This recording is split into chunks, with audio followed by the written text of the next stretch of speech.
When you wake each morning, remember, you rise not only from sleep, but from forgetfulness. Each dawn is a reminder that the mind must be trained anew. Do not imagine that wisdom, once learned, remains forever.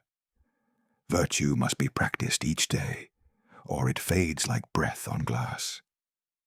Ask yourself, what will I become through repetition today? For habit is the sculptor of the soul. The things you choose to repeat, those will become your nature. You wish to build better habits? Then understand this. No man becomes disciplined by chance, nor pure by luck. Excellence is not a gift from the gods. It is a reward for daily labor. Do not expect transformation in a single day. A tree does not grow because it wills to, but because it follows the order of nature, rooted in patience, nourished by constancy. So too must you grow.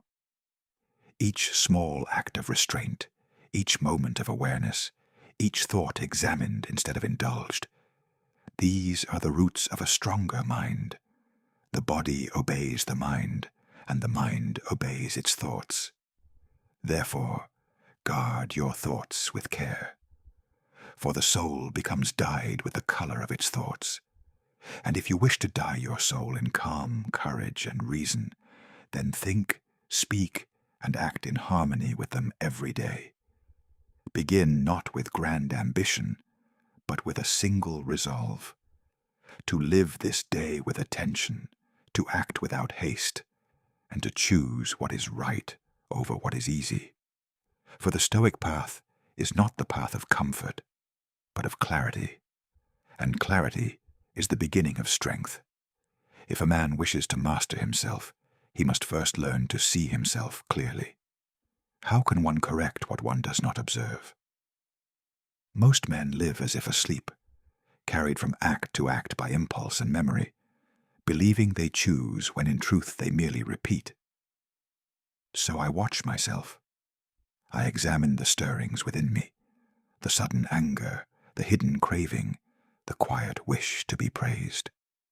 I do not condemn them, for they are part of my nature, but I refuse to let them rule me. When a thought arises, I ask it, who sent you? Are you born of reason or of passion? If it comes from reason, I welcome it. If from passion, I let it pass, as a soldier lets an arrow whistle by. This is the beginning of habit, to pause before the mind's first movement, to give reason time to speak. In every hour there is a small space between impulse and action. That space is freedom. Use it well, and you are master of yourself. Neglect it, and you are slave to your reflexes.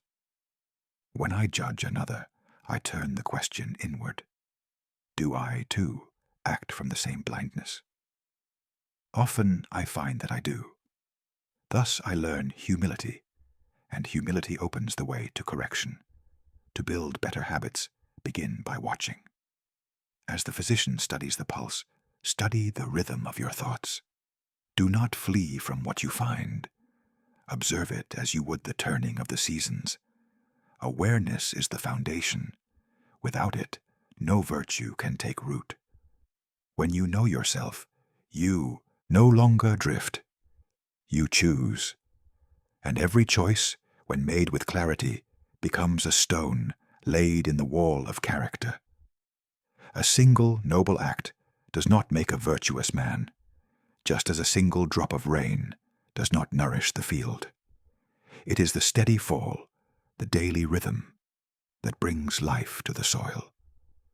So it is with the soul. It grows strong through constancy, not through impulse. Each day's effort, though small, leaves a mark upon the mind, and in time, those marks form the pattern of your nature. Do not despise repetition. The body is trained through exercise, and the mind is trained no differently. Each time you return to what is right, you make it easier to return again.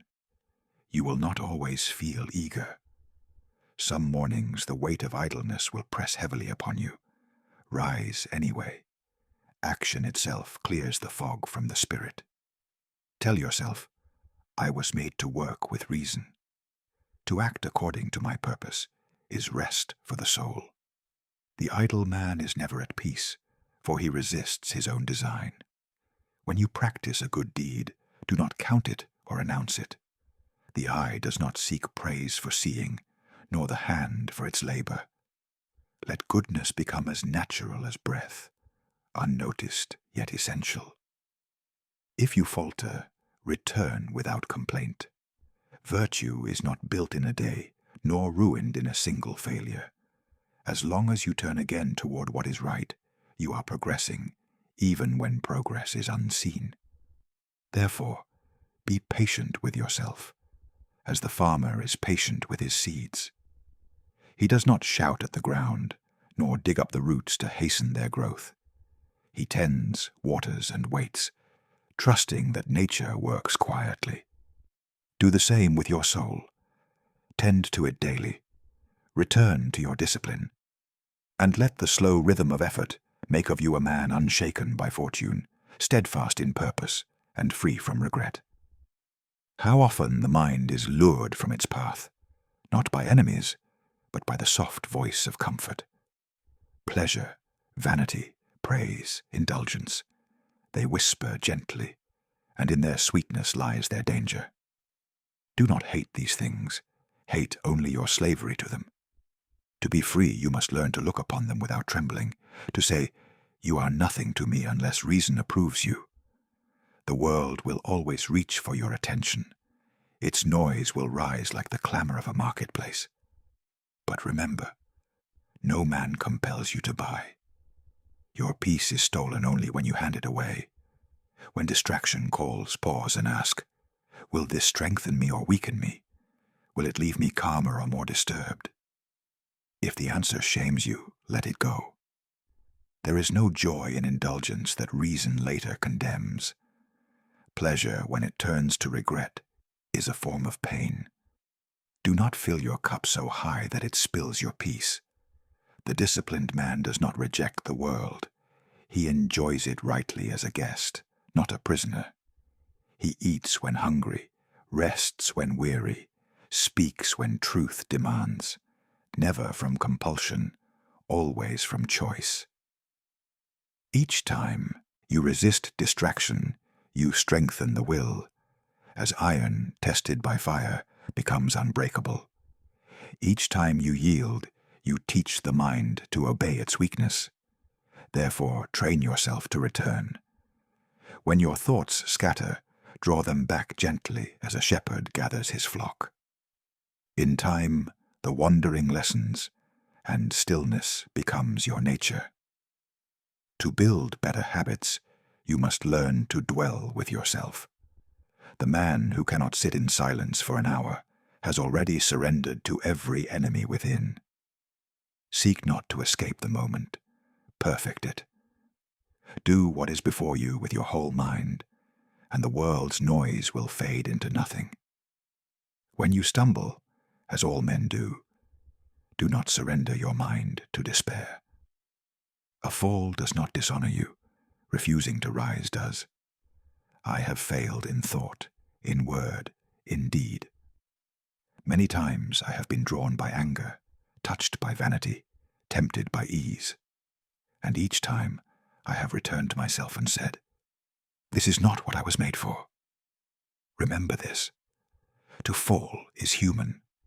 To stand again is divine. Every return to reason cleanses the soul. Begin again, not with self-reproach, but with quiet strength. When you scold yourself harshly, you act as a tyrant toward your own nature, and tyranny, even over the self, breeds rebellion. Correction must come with calmness, as the physician heals with steady hands, not fury. Ask simply, what is required now? Then do it, and let the past go. The fool believes that virtue is never shaken. The wise man knows it is tested daily, and rebuilt each time it is disturbed. Each mistake reveals the work yet unfinished. Be grateful for that revelation. It is the God's way of reminding you that the soul remains capable of growth. When you lose your temper, when you speak without kindness, when you waste the hour in idleness, do not write these moments as debts upon your heart. Erase them with action. Begin anew, again and again and again. There is no shame in starting over, only in ceasing to try. Progress is not measured by how far you have gone, but by how often you return to the path when lost. Therefore, if you fall 10 times, rise 11. And when the world calls you weak, smile. For you know that strength is not never falling, but never staying down. Men speak often of freedom, yet few understand it. They imagine that freedom means to do as one pleases, to follow desire wherever it leads. But I have learned that such men are not free. They are slaves, bound by every whim that rises within them. The man who must eat when he is hungry, speak when he is angry, sleep when he is bored. Such a man obeys his body, not his reason. He serves 1,000 masters and calls it liberty. True freedom is to act as nature intended, to let reason rule desire, to let duty guide action, to stand firm when impulse shouts. When I deny myself excess, I do not suffer loss. I taste the sweetness of mastery. For what greater victory exists than to rule over the very forces that once ruled you? Each moment of restraint enlarges the soul. Each choice made from principle, not pleasure, strengthens the inner citadel where peace resides. Discipline is not a chain, it is a key. Through it, the mind unlocks the prison of indulgence and fear. To the undisciplined, every craving is a command. To the disciplined, every craving is a choice. Therefore, train yourself gently, but without excuse. Rise at the hour you have set. Speak the truth you have resolved to speak. Complete the task you began. Let these be your laws, and obey them as faithfully as a soldier obeys his oath. The reward is quiet sovereignty. A life ruled not by others, not by impulse, but by the calm authority of your own reason. When I act with discipline, I feel the presence of the gods, for they too act without haste and without error. In mastering yourself, you imitate them. Freedom is not found in indulgence, but in self-command. He who governs his own mind is emperor enough. When the sun sinks and the camp grows quiet, I turn my thoughts inward. The body finds its rest in sleep, but the soul must find its rest in reflection. Sit with yourself, as a man might sit with a trusted friend. Ask without fear, what did I do today? Where did I act according to reason, and where did I give myself over to impulse? Do not use this inquiry to wound yourself, but to refine yourself. The goldsmith does not strike the metal in anger. He shapes it with care, knowing the beauty lies within. If I have spoken harshly, I resolve to speak with calm tomorrow. If I have wasted time, I remind myself that time is the only coin of life. If I have acted with vanity, I remind myself that glory fades faster than morning mist. Each evening I return to this quiet labor, for habit is not born in a single act, but in repeated awakening. I build the day as a mason builds a wall. One stone, one correction, one moment of awareness at a time. When the mind reviews its own deeds with honesty, it ceases to fear judgment from others. The man who measures himself by reason cannot be diminished by the opinions of the crowd. As I write these words, I feel no pride, only duty. For tomorrow I will err again, and tomorrow I will rise again to correct those errors. This is the rhythm of a disciplined life, not perfection, but persistence. To return to reason after every distraction, to cleanse the mind of what was unworthy, to end the day as one who has made peace with himself.